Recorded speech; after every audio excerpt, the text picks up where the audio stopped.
नमस्कार प्यारे साथियों, good morning. Welcome to Be Positive Classes, a destination for a best education. आज जो हमारा एग्रीकल्चर का जो टॉपिक रहेगा वो रहेगा अपना जो पोषक तत्व है, पौधों के लिए आवश्यक जो न्यूट्रिएंट्स होते हैं उनके ऊपर हम चर्चा करेंगे कि कौन कौन से न्यूट्रिएंट्स है, कौन कौन से वैज्ञानिक आए जिन्होंने आवश्यक पोषक तत्वों के मापदंड प्रस्तुत किए। ये चीज़ें आप लोगों को ध्यान से पढ़नी है क्योंकि ये टॉपिक बहुत ही शानदार है। कल हमने मर्दाएँ पढ़ी थी, ठीक है। तो इसके बाद में आज का जो हमारा टॉपिक रहेगा वो रहेगा पोषक तत्व। पोषक तत्व, पोषक तत्व। अब आप लोगों को पता होना चाहिए कि जितने भी पेड़ पौधे होते हैं उन्हें पोषक तत्वों की आवश्यकता होती है। वो पोषक तत्व के बिना किसी प्रकार की कोई क्रिया नहीं कर सकते हैं, ठीक है। पोषक तत्व है ही उनका एक प्रकार का भोजन है, फूड है, जो वो क्या करते हैं उसे एब्जॉर्ब करते हैं और एब्जॉर्ब करने के बाद में क्या करते हैं वो उसका उपयोग करके भोजन का निर्माण करते हैं और अपने जीवन चक्र को सुचारू रूप से चालू रखते हैं।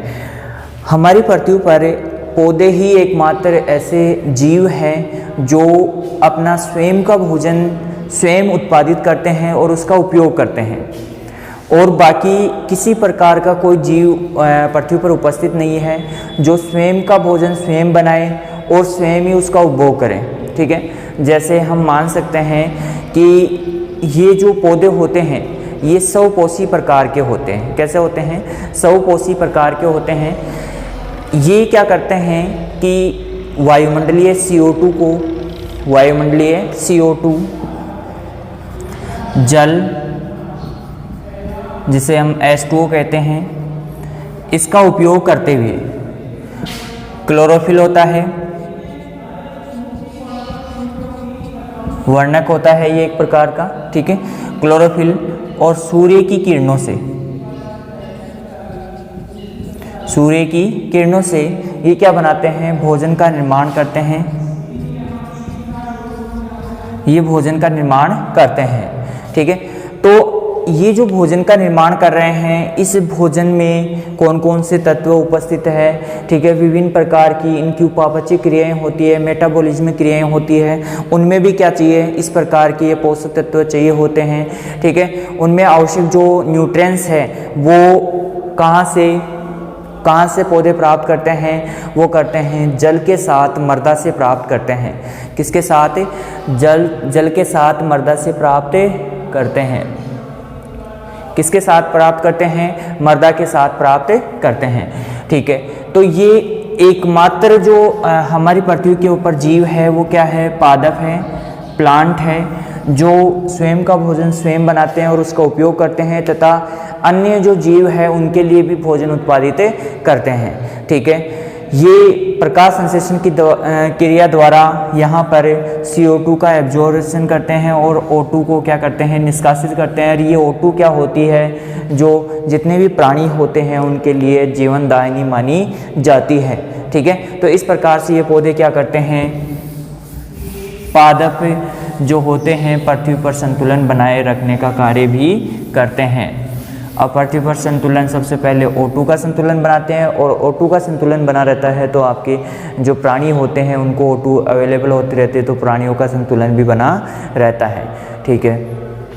अब सबसे पहले जो पोषक तत्व है उसके अंदर हम देखते हैं कि जो पोषक तत्व है या आवश्यक पोषक तत्व है, ठीक है। तो पोषक तत्व किसे कहते हैं इसकी परिभाषा देख लेते हैं हम। आवश्यक पोषक तत्व या परिभाषा किसे, पोषक तत्व की परिभाषा क्या होगी या आवश्यक पोषक तत्व की परिभाषा क्या होगी? तो यहाँ पर हम देखते हैं कि जो परिभाषा के अंदर हम देखते हैं कि ऐसे अकार्बनिक पदार्थ, अकार्बनिक पदार्थ, ऐसे अकार्बनिक पदार्थ जो पौधों की वृद्धि के लिए आवश्यक होते हैं। कौन से पदार्थ? अकार्बनिक पदार्थ। कौन से पदार्थ? अकार्बनिक पदार्थ पौधों की वृद्धि के लिए आवश्यक होते हैं, वो क्या कहलाते हैं? पोषक तत्व कहलाते हैं। क्या कहलाते हैं? पोषक तत्व कहलाते हैं। यहाँ पर ध्यान देने योग्य बात है कि ऐसे अकार्बनिक पदार्थ, आपको बताना है कि अकार्बनिक पदार्थ होते हैं, ये कैसे होते हैं? अकार्बनिक पदार्थ होते हैं, और ये क्या करते हैं? पौधों को पोषक तत्व अवेलेबल करवाते हैं, भोजन अवेलेबल करवाते हैं। ऐसे अकार्बनिक पदार्थ जो, ऐसे और लगा लो, ऐसे अकार्बनिक पदार्थ जो पौधों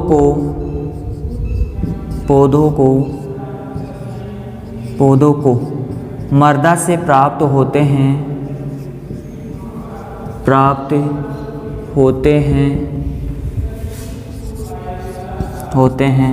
तथा मृदा से प्राप्त होते हैं तथा यहाँ पर तथा जो पौधों की वृद्धि में क्या होते हैं? सहायक होते हैं या वृद्धि के लिए आवश्यक होते हैं, तथा जो पादप वृद्धि या पौधों की वृद्धि के लिए सहायक होते हैं। ऐसे लिख लो, पौधों की वृद्धि के लिए आवश्यक होता है, आवश्यक होते हैं, पोषक तत्व कहलाते हैं, पोषक तत्व कहलाते हैं। क्या कहलाते हैं रे? पोषक तत्व कहलाते हैं। ठीक है, तो ऐसे कार्बनिक पदार्थ जो पौधों को मृदा से प्राप्त होते हैं तथा जो पौधों की वृद्धि के लिए आवश्यक होते हैं, क्या कहलाते हैं? पोषक तत्व। ये जरूरी नहीं है कि मृदा से ही प्राप्त हो, क्योंकि अधिकतर जो पोषक तत्व होते हैं वो डायरेक्ट मृदा से ही प्राप्त होते हैं, इसलिए इसे कह दिया गया कि मृदा से प्राप्त होते हैं। ठीक है, तो ये क्या कहलाता है? पोषक तत्व कहलाते हैं। अब देखो, आवश्यक पोषक तत्वों का मापदंड जो प्रस्तुत किया है, मापदंड क्या होता है? देखो यहाँ पर परिभाषा आपने नोट डाउन कर ली होगी, नहीं की तो आप पीछे वीडियो को चलाकर देख सकते हो। ठीक है, अब देखते हैं कि एक वैज्ञानिक आए और उन वैज्ञानिक का नाम था आर और आपका आर्नोन थे। आर्नोन ने 1939 में, आर्नोन व इसके सहयोगी भी मान सकते हो, अकेले वैज्ञानिक नहीं थे, इनके सहयोग करने वाले सहयोगी भी थे, वैज्ञानिक और भी थे। ठीक है, इन्होंने 1939 में आवश्यक पोषक तत्व का मापदंड प्रस्तुत किया। आवश्यक पोषक तत्वों का मापदंड प्रस्तुत किया।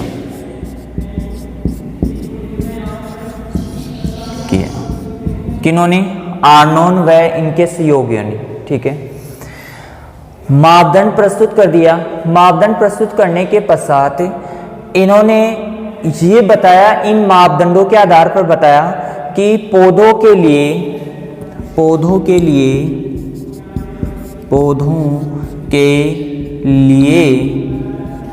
16 आवश्यक पोषक तत्व माने। आवश्यक माने कितने? 16 को। कब? 1939। ठीक है, अब देखो यहाँ पर आर्नोन ने 1939 में आवश्यक पोषक तत्व के मापदंड प्रस्तुत किए। मापदंड कैसे? जैसे इन्होंने बताया कि यदि कोई पोषक तत्व है किसी प्रकार की, जो मैंने ये मापदंड दिए हैं, यदि इन मापदंडों को फॉलो कर रहा है, मतलब इन्होंने क्या बना दी? एक टर्म्स एंड कंडीशन बना दी। टर्म्स एंड कंडीशन कैसी? कि जैसे यदि आप लोग इस चीज को फॉलो नहीं करते हो तो आप इस चीज के लायक नहीं हो। समझ रहे हो चीज? तो जैसे मान लो आप कॉलेज जाते हो, स्कूल जाते हो, तो वहाँ पर कुछ यूनिफॉर्म कोडिंग होती है।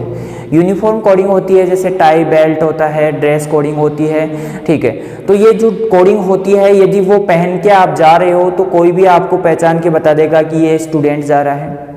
अब कोई सी क्लास का हो लेकिन वो क्या है? विद्यार्थी है। क्या कहेगा वो? विद्यार्थी है। यदि कोई भी स्टूडेंट यदि ऐसे यूनिफॉर्म पहन के नहीं जाता है, टाई बेल्ट नहीं लगा के जाता है, बैग लेके नहीं जाता है, तो आप क्या कहोगे कि ये स्टूडेंट नहीं है। क्या कहोगे, एक स्टूडेंट नहीं है। तो स्टूडेंट के लिए क्या अनिवार्य हो गया कि यूनिफॉर्म होना चाहिए उसके पास, टाई बेल्ट होनी चाहिए, बैग होना चाहिए, ठीक है। ये चीज़ें होगी तो आप क्या कहोगे कि वो पढ़ने वाला स्टूडेंट है। अकॉर्डिंग हो गई। इसी प्रकार से आपको पता होना चाहिए कि जो स्कूल की बसें होती है उनके ऊपर एक कलर आपने कॉमन देखा होगा कि पीला कलर उनके ऊपर किया जाता है। ये क्या है पीला कलर? पीला कलर ही क्यों किया जाता है? आपकी मर्जी है, आप कोई सा भी कलर कर सकते हो। अरे कर सकते हो, नहीं कर सकते?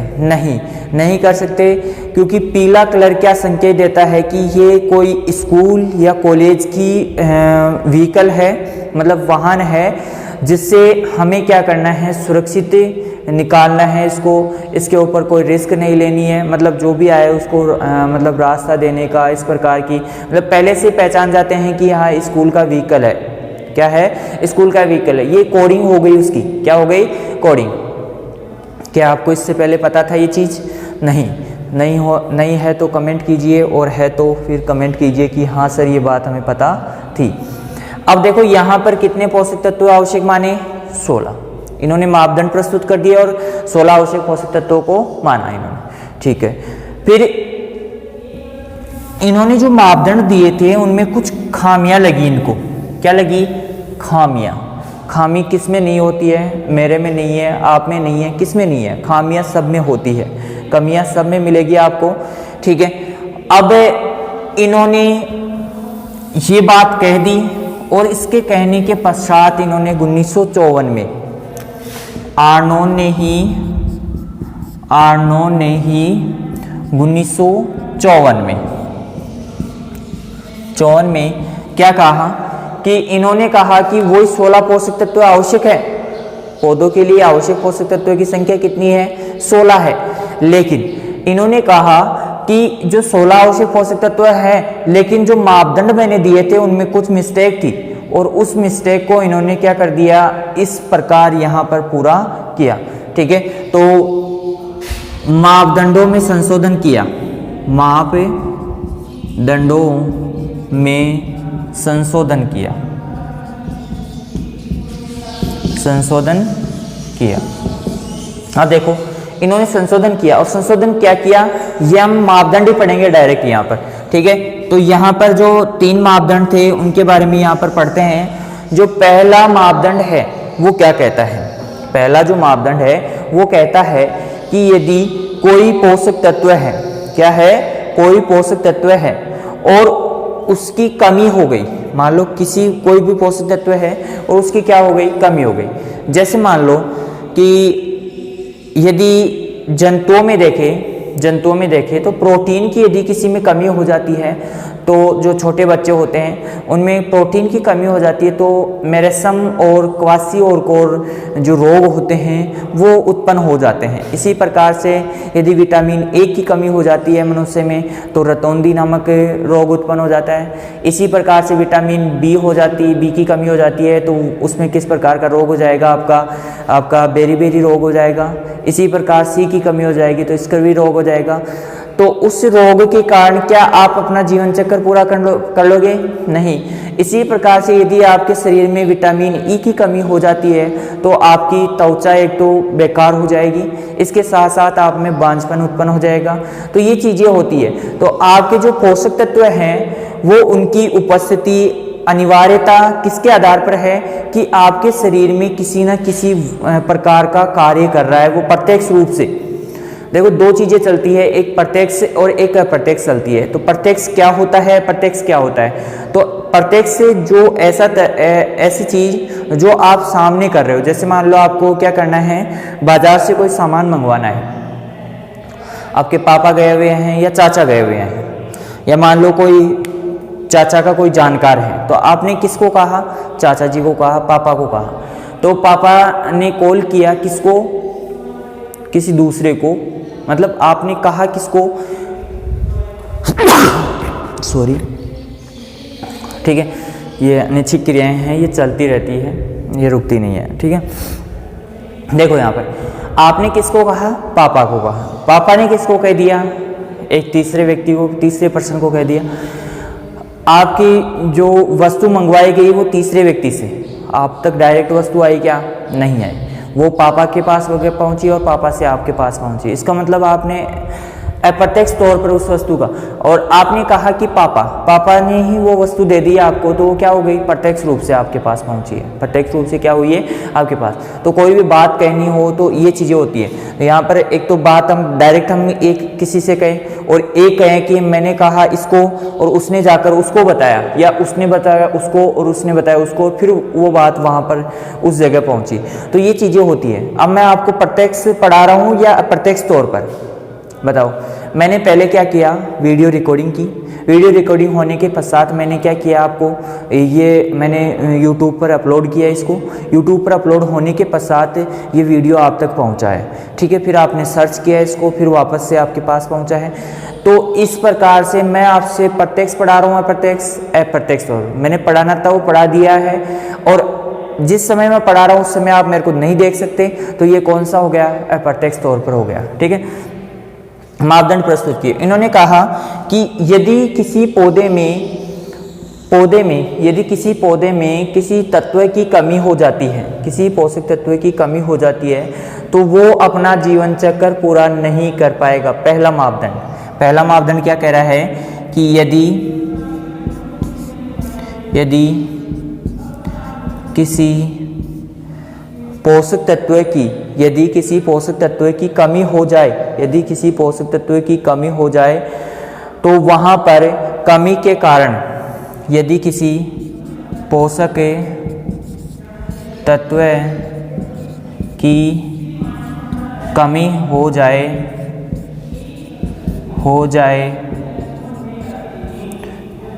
वह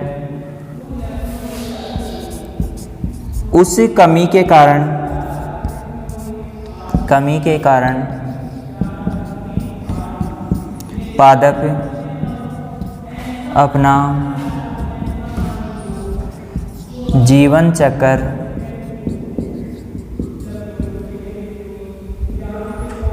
चक्र पूरा न कर पाए।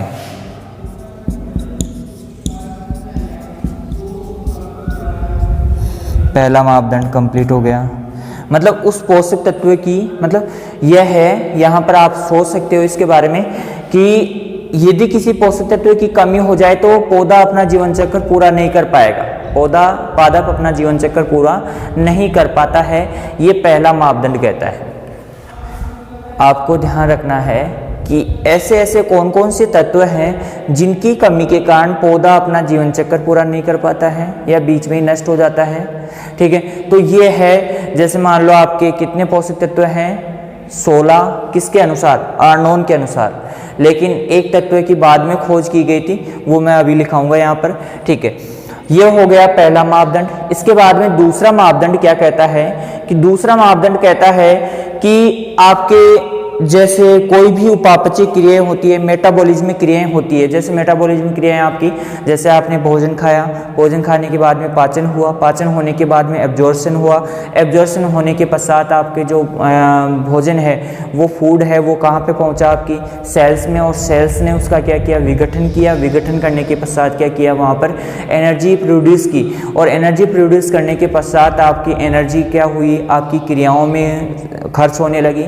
तो ये जो सारी क्रियाकलाप होते हैं, ये सारे क्या होते हैं? उपापचय क्रियाएं होती है, मेटाबॉलिज्म क्रियाएं होती हैं। क्लियर है? तो यहाँ पर कि कोई भी पोषक तत्व उपापचय क्रियाओं में प्रत्यक्ष रूप से भाग लेना चाहिए। दूसरा मापदंड क्या कहता है? दूसरा मापदंड ये कहता है कि प्रत्येक पोषक तत्व जो आवश्यक है वो क्या होना चाहिए? प्रत्यक्ष रूप से। किस रूप से? प्रत्यक्ष रूप से। मैंने कहा कि मैं आपको डायरेक्ट पढ़ा रहा हूँ, इनडायरेक्ट तरीके से। मैंने पहले वीडियो अपलोड किया, ये डायरेक्ट कैसे पढ़ाता मैं आपको कि जैसे आप सामने बैठे हो, और सामने बैठे हो तो मैं आपको डायरेक्ट पढ़ा रहा हूँ, और आप सामने नहीं बैठे और आप किसी दूसरे माध्यम से आप मेरे को देख रहे हो, तो वो चीज़ क्या हो गई? इनडायरेक्ट तरीके से। जैसे मैं आपसे फ़ोन पे बात करूँ किसी से, तो आप किसी से फ़ोन पे बात करते हो तो वो क्या कहलाता है आपका? डायरेक्ट इनडायरेक्ट कहलाता है। आप किसी दूसरे के माध्यम से, मतलब फ़ोन के माध्यम से आप दूसरे से बात कर रहे हो, मतलब माध्यम तो कौन सा हो गया? एक और हो गया ना माध्यम, तो ये क्या हो गया? प्रत्यक्ष रूप से हो गया। तो यहाँ पर देखो कि पादप की उपापचय क्रियाओं में कोई भी पोषक तत्व जो आवश्यक है वो क्या होना चाहिए, प्रत्यक्ष रूप से भाग लेना चाहिए। तो यहाँ पर आप लिख सकते हो इसको कि कोई पोषक तत्व उपापचय क्रियाओं में प्रत्यक्ष रूप से भाग लेना चाहिए, कि कोई पोषक तत्व पादप की उपापचय क्रियाओं में, मेटाबॉलिज्म क्रियाओं में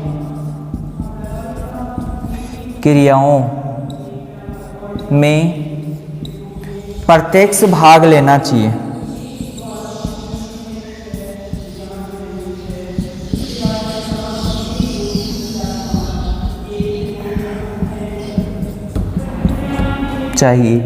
ठीक है।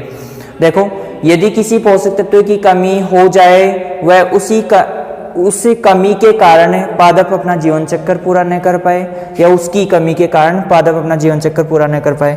दूसरा है कोई पोषक तत्व पादप की उपापचय क्रियाओं में प्रत्यक्ष रूप से भाग लेना चाहिए। दो मापदंड प्रस्तुत हो गए आपके सामने। अब देखते हैं तीसरा मापदंड क्या कहता है आपका।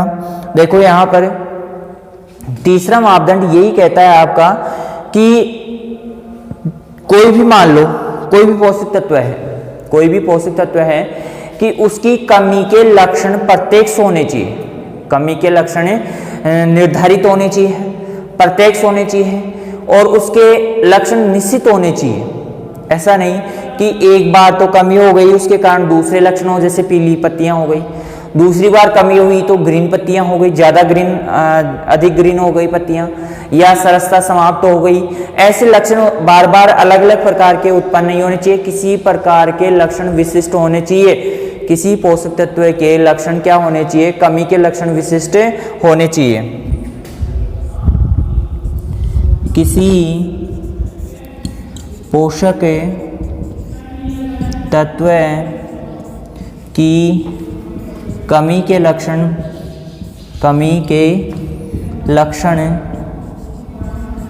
विशिष्ट होने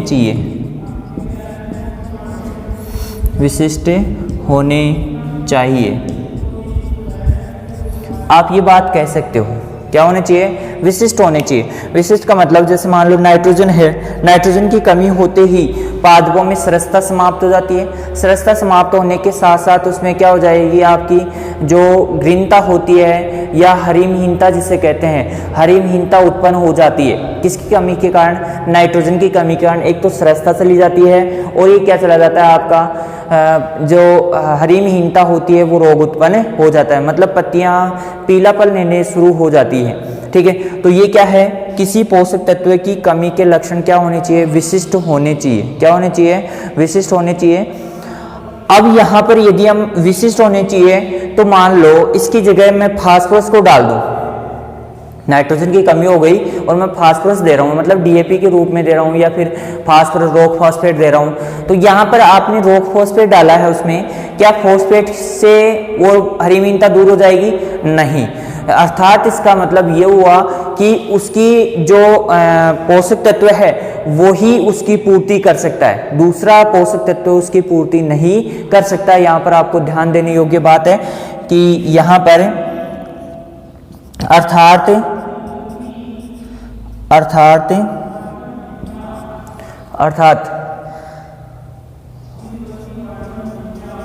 उस पोषक तत्व की कमी, पोषक तत्व की कमी दूसरा तत्व पूरी नहीं कर सकता, नहीं कर सकता। ये क्या हो गए, मापदंड हो गए कितने, तीन। कितने मापदंड दिए इन्होंने, तीन मापदंड दिए, और तीनों मापदंडों में इन्होंने कहा कि कोई पोषक तत्व, देखो यहाँ पर जो पहला मापदंड है, यदि किसी पोषक तत्व की क्या हो गई, कमी हो जाए, वह उस कमी के कारण पादप अपना जीवन चक्र पूरा न कर पाए। एक तो कमी हो जाए और उसके कारण जीवन चक्र पूरा न कर पाए। दूसरा है कि वो प्रत्यक्ष रूप से भाग लेना चाहिए। दूसरा क्या है कि वो प्रत्यक्ष रूप से भाग लेना चाहिए, कोई भी पोषक तत्व है वो प्रत्यक्ष रूप से भाग लेना चाहिए। और तीसरा जो है वो लक्षण क्या होने चाहिए, विशिष्ट होने चाहिए। लक्षण क्या होने चाहिए, विशिष्ट होने चाहिए, अर्थात उस तत्व की पूर्ति दूसरा तत्व नहीं कर सकता। तो इस प्रकार से इन्होंने कितने मापदंड प्रस्तुत किए, 3 मापदंड प्रस्तुत किए और तीनों मापदंड मैंने आपको यहाँ पर बता दिए हैं। यदि इन मापदंडों की पूर्ति कोई पोषक तत्व करता है तो वो क्या कहलाएगा, आवश्यक पोषक तत्व कहलाएगा। और आवश्यक पोषक तत्व की संख्या कितनी है, 16 है, अभी तक 16 है। कब तक 16 है, अभी तक 16 है। इसको आप जल्दी से स्क्रीनशॉट या कुछ भी करके नोट डाउन कर लीजिए जल्दी से इसको, ठीक है। कर लिया क्या, अरे जल्दी से कमेंट करके बताओ, ठीक है। अब इसके बाद में अगला जो वैज्ञानिक आता है आपका, जल्दी से उतार लीजिए इसको। हाँ, अब आता है आपका वैज्ञानिक, आता है निकोलस। कौन आता है, निकोलस आता है। कौन आता है रे, निकोलस आता है। और निकोलस ने क्या कहा कि जो ये मापदंड थे ना, इनमें कुछ सुधार किया, कुछ नए टॉपिक जोड़ने की कोशिश की। और इन्होंने कहा कि ये जो पोषक तत्व के मापदंड इन्होंने दिए हैं, उन मापदंडों में थोड़ी बहुत कमी रह गई, इसको मैं पूरी कर देता हूं। क्या क्या कहा इन्होंने, इनको मैं पूरी कर देता हूं, ठीक है। तो इन्होंने केवल एक चीज को तोड़ फोड़ कर प्रस्तुत कर दी। कौन है, निकोलस। और ये आए थे 1987 में। कब आए थे, 1987 में आए थे। कब आए थे, 1987 में इन्होंने अपनी बात रखी थी, ठीक है। अब इन्होंने बताया कि देखो, आर्नोल्ड ने क्या कहा था कि कमी के लक्षण विशिष्ट होने चाहिए, कमी के लक्षण विशिष्ट होने चाहिए। इन्होंने कह दिया कि कार्य विशिष्ट होना चाहिए। इन्होंने कहा कि किसी भी पोषक तत्व, किसी भी पोषक, किसी भी लगाना रे, किसी भी पोषक तत्व का पादप में कार्य विशिष्ट होना चाहिए, कार्य विशिष्ट होना चाहिए। क्या कह रहा है यहां पर कि कार्य विशिष्ट होना चाहिए, किसी भी पोषक तत्व का पादप में कार्य विशिष्ट होना चाहिए, ये कहना चाह रहा है।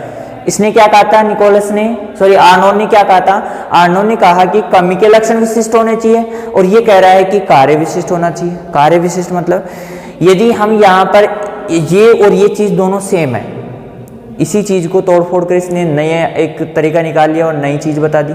जैसे मैं आपको इस प्रकार से पढ़ा रहा हूँ, मान लो कोई दूसरा टीचर है वो दूसरे प्रकार से पढ़ाएगा, तीसरा टीचर आपको तीसरे प्रकार से पढ़ाएगा, चौथा टीचर चौथे प्रकार से पढ़ाएगा।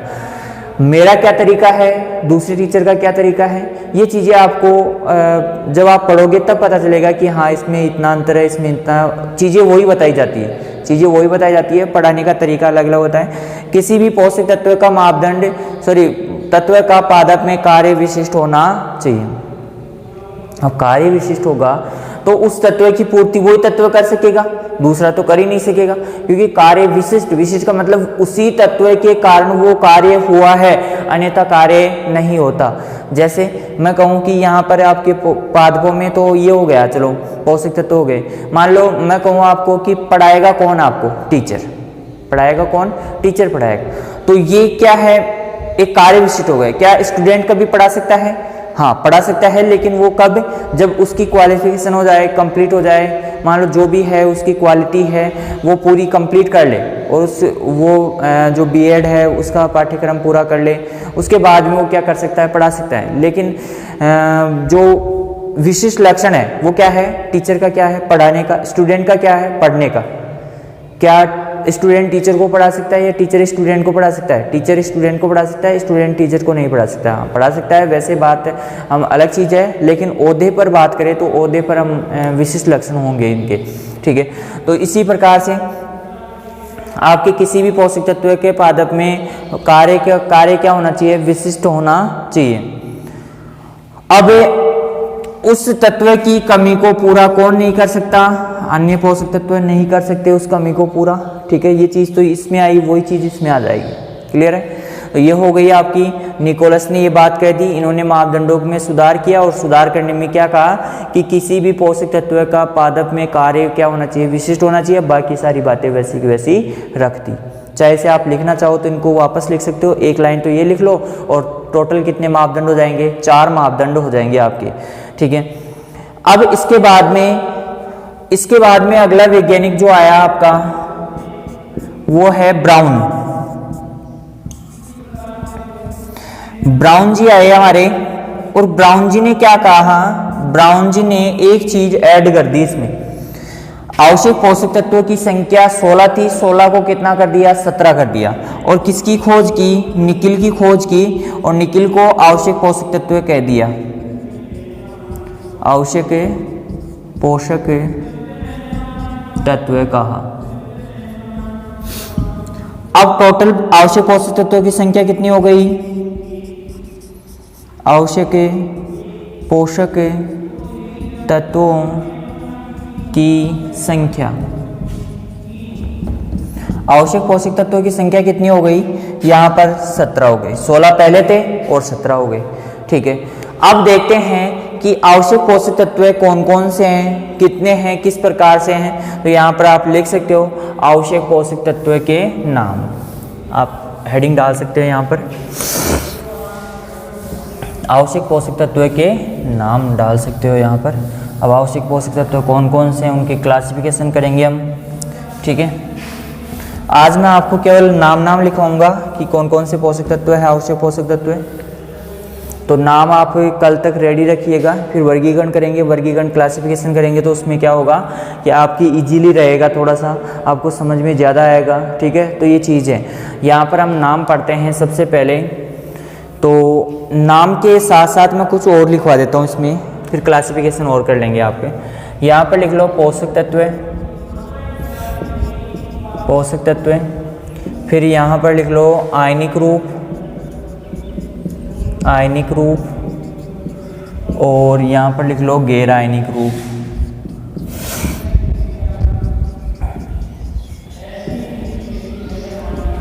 मतलब पौधे किस रूप में इनको एब्जॉर्ब करते हैं, ये भी चीज़ यहीं पे लिख लेते हैं, क्योंकि हमें 17 पोषक तत्वों के नाम लिखने हैं। अब इसके साथ साथ मैं यहाँ पर आयनिक रूप भी लिखवा दूंगा, तो आपके लिए क्या रहेगा, इजी रहेगा थोड़ा सा, क्योंकि आपसे हर बार पूछा जाता है कि ये पोषक तत्व किस रूप में आपके पौधे ग्रहण करते हैं, किस रूप में क्या करते हैं यहाँ पर, ठीक है।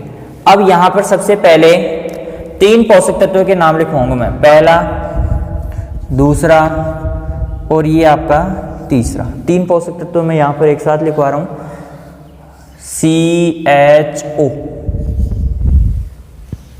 Carbon, hydrogen, oxygen. तीनों पोषक तत्व हैं, इन्हें आधारभूत पोषक तत्व कहते हैं। क्या कहते हैं? आधारभूत तत्व भी कहते हैं इनको, आधारभूत तत्व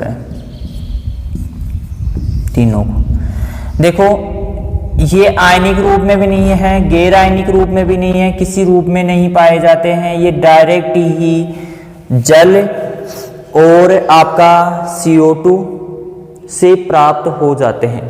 CO2 से तो कार्बन ऑक्सीजन प्राप्त होती है। जैसे CO2 की बात करें, कार्बन डाइऑक्साइड, तो यहाँ पर कार्बन और ऑक्सीजन प्राप्त हो जाती है। H2O से यहाँ पर हाइड्रोजन और ये आपका ऑक्सीजन प्राप्त हो जाता है। तो ये जो पोषक तत्व होते हैं ये जल और वायु से ही प्राप्त हो जाते हैं पौधों को, ठीक है। तो यहाँ पर आधारभूत तत्व है, क्योंकि अधिकतर जो पार्टीशन होता है वो कार्बनिक पदार्थ का होता है पादप में, ठीक है। इसके बाद में चौथा, पांचवा और छठा 3 पोषक तत्व फिर लिखा रहा हूं मैं आपको, N, P और K, N, P और K, ये पोषक तत्व हैं। अब एनपीके जो पोषक तत्व हैं ये यहाँ पर आयनिक रूप में किस प्रकार से और गैर आयनिक रूप में किस प्रकार से, ठीक है। तो देखो यहाँ पर जो आयनिक रूप में है, नाइट्रोजन की बात करें तो नाइट्रोजन जो होता है वो आपका दो प्रकार से पौधों को प्राप्त होता है। दो प्रकार से कैसे प्राप्त होता है, देखो नाइट्रोजन की बात करें तो NH4+ और NO3-, नाइट्रेट और अमोनिया, नाइट्रेट लिख लो इसको और इसको लिख लो अमोनिया, ये अमोनिकल रूप में और ये नाइट्रेट रूप में प्राप्त होता है, ठीक है। अब आपसे क्वेश्चन पूछा जा चुका है, 2020 में आया था जेट में, तो क्वेश्चन आया था कि ऐसा कौन सा पोषक तत्व है जो धनायन और ऋणायन दोनों के रूप में पौधे इसको एब्जॉर्ब करते हैं, ग्रहण कर पाते हैं। तो ऐसा कौन सा पोषक तत्व है, आपका कौन सा हो जाएगा, आपका नाइट्रोजन हो जाएगा, ठीक है। गैर आयनिक रूप में एमाइड के रूप में, एमाइड आप यहाँ पर सूत्र भी लिख सकते हो इसका, एमाइड के रूप में पाया जाता है, ठीक है। तो पौधे किस किस रूप में ग्रहण करते हैं, NH4+ और NO3- के रूप में क्या करते हैं, पौधे इसे ग्रहण करते हैं।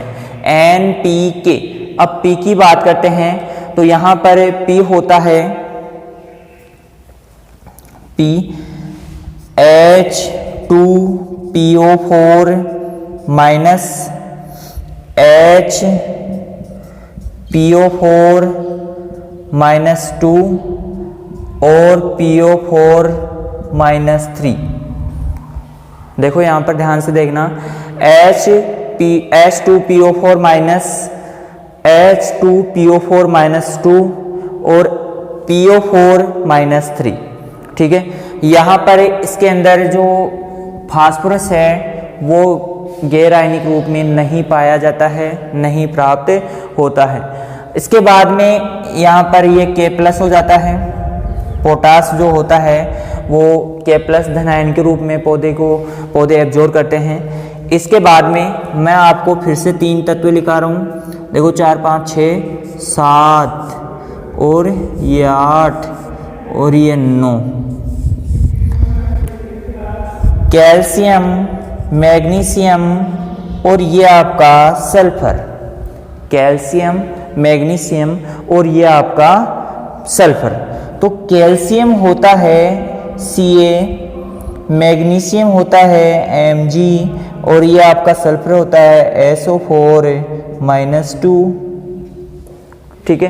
तो ये किस रूप में, यहाँ पर आपका आयनिक रूप में कैल्शियम, मैग्नीशियम। अब कैल्शियम और मैग्नीशियम देखो यहाँ पर ध्यान से देखना कि इसके ऊपर भी प्लस आएगा, मतलब +2 आएगा, ये लिख सकते हो आप, और यहाँ पर भी प्लस आएगा, मतलब क्या कह सकते हो आप, इसको भी +2 कह सकते हो।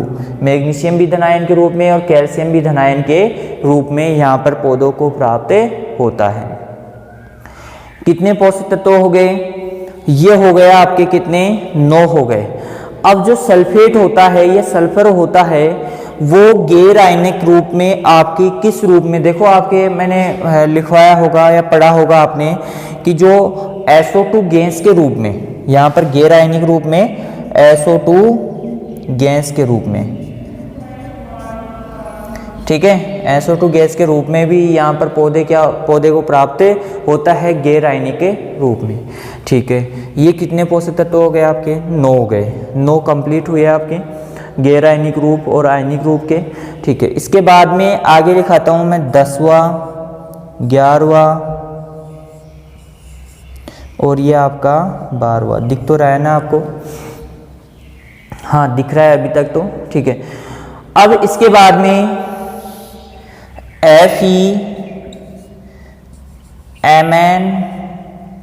Mg और आपका हो जाता है यहाँ पर देखो Fe आयरन और मैग्नीशियम और आपका हो जाता है यहाँ पर आपका देखो Mg और Mn कर लो, इसको मैग्नीज कर लो, मैग्नीज हो जाएगा और ये आपका हो जाएगा कॉपर, Fe, Mn और Cu, Fe, Mn और Cu। यहाँ पर जो Fe है वो है आपका दो रूपों में, देखो Fe आता है Fe2+ और Fe3+, ठीक है। और गैर आयनिक रूप में FeSO4 फेरस सल्फेट के रूप में, Mn, यहां पर Mn आता है आपका, Mn आता है प्लस के रूप में आएगा, Mn क्या आएगा, प्लस के रूप में आएगा, धनायन के रूप में। और यहाँ पर Mn आएगा आपका धनायन के रूप में और आएगा इसके ऊपर +2 आएगा। MnSO4 के रूप में ये पौधों को प्राप्त होता है गैर आयनिक रूप में। Cu, कॉपर भी +2 में आएगा, +2 में क्या होता है, पौधे एब्जॉर्ब करते हैं इसको, और गैर आयनिक रूप में CuSO4 के रूप में ये गैर आयनिक रूप में पौधों को प्राप्त होता है, ठीक है। इसके बाद में हम देखते हैं 12 हो गए, कितने हैं टोटल, 17 है, तो 12 तो ये कंप्लीट हो गए।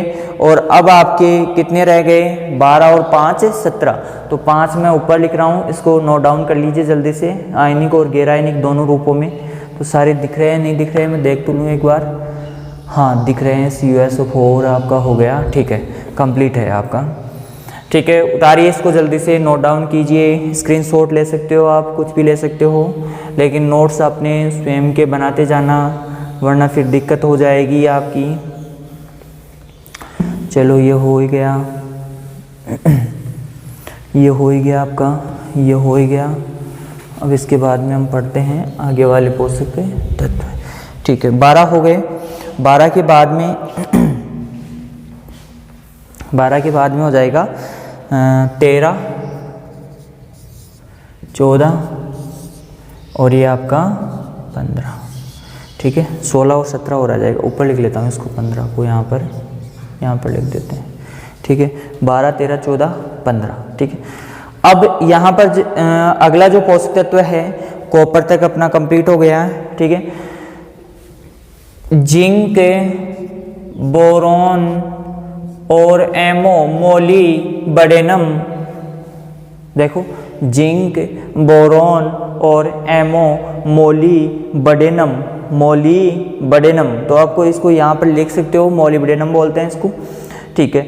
अब यहाँ पर देखते हैं जिंक जो है वो है आपका Zn+2 में, गैर आयनिक रूप में ZnSO4 के रूप में, ZnSO4 के रूप में पौधों को प्राप्त होता है।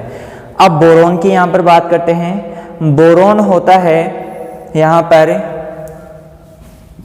H3BO, यहाँ पर आ जाता है BO, आपका आएगा यहाँ पर आएगा आपका BO, क्या आएगा BO H3BO4, सही है, H3BO3 और H2BO3-, ठीक है, गैर आयनिक रूप में पाया नहीं जाता है, ठीक है। इसके बाद में हम देखते हैं मोलिब्डेनम, ठीक है। मोलिब्डेनम जो होता है वो MoO4-2 के रूप में पौधों को प्राप्त होता है, ठीक है। इसके बाद में हम देखते हैं आपका 16 नंबर का क्लोरीन और 17 नंबर का आपका कौन सा रे, निकिल, कौन सा, निकिल। आप इनके नाम भी लिख सकते हो, phosphorus, potash, calcium, magnesium, sulphur, iron, manganese, copper, zinc, boron, molybdenum, chlorine और निकिल, ये इसके नाम भी लिख सकते हो आप, ठीक है। आपका जो क्लोरीन है वो है आपका माइनस के रूप में, क्लोरीन Cl-, क्योंकि आपको पता है NaCl होता है तो Cl- के रूप में ही पाया जाता है। और यहाँ पर निकिल होता है, निकिल ये प्लस के रूप में पाया जाता है, गैर आयनिक रूप में किसी प्रकार से नहीं पाया जाता है, ठीक है। तो Ni+2, ये आपके 17 पोषक तत्व हो गए, इनके नाम हो गए। नाम चाहे से आप लिखना चाहो तो यहाँ पर NPK, नाइट्रोजन रह गया, इसके ऊपर नाइट्रोजन के ऊपर कार्बन, हाइड्रोजन, ऑक्सीजन हो गया 3, फिर nitrogen, phosphorus, potash, calcium, magnesium, sulphur, iron, manganese, copper, zinc, boron, molybdenum, chlorine और निकिल, ये सारे पोषक तत्व आपके 17 हो गए। ये आयनिक रूप में जो पौधों को प्राप्त होते हैं, ये गैर आयनिक रूप में हैं जो पौधों को प्राप्त होता है। ठीक है, तो इस प्रकार से हमारे पोषक तत्व हैं उनके बारे में हमने डिस्कस किया। आगे की क्लास में हम जो इसका अगला पार्ट है वो लेके आएंगे। ठीक है, धन्यवाद। तब तक चैनल को लाइक कीजिए, सब्सक्राइब कीजिए और शेयर कीजिए।